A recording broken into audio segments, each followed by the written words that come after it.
Hey guys, Dallas here. It's Vlog Every Day in April Day 25. In yesterday's video, I talked about how the mail order bride program helped the colonizational efforts in Jamestown.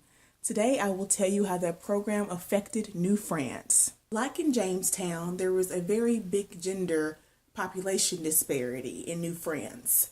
Lots of men, but very few women. The men started marrying Native American women, but the difference between New France and Jamestown was that New France actually encouraged intermarriages. At the beginning of the colonization, they believed that it would be a good way to assimilate and then convert the Indian population.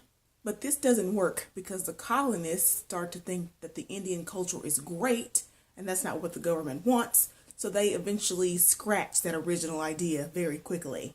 But it's become a major problem because the men are deserting the colonization efforts in a lot higher numbers than in Virginia. So the French colony is therefore in need of men and women for population and colonizational growth.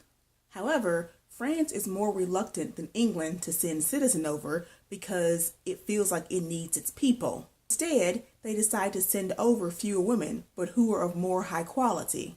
And they tell the colony to grow their population through natural causes, aka have lots of babies. This mail order bride incentive ended up working out better for the women of New France than Jamestown, who decided to travel overseas for various amounts of reasons. First off, the program in France is bigger. They send 800 women versus the 140 women that were sent to Jamestown. The conditions are a lot nicer in New France.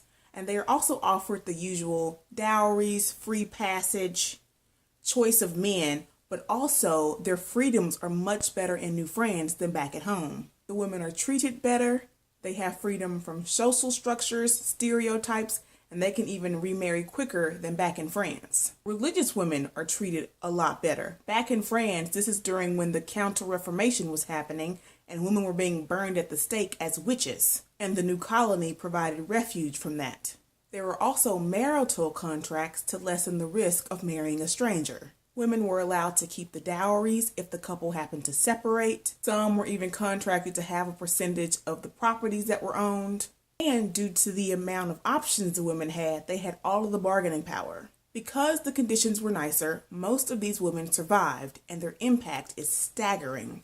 A study shows that 3/4 of the modern makeup of New France goes back to these 800 women. So, the king was right. They had many babies.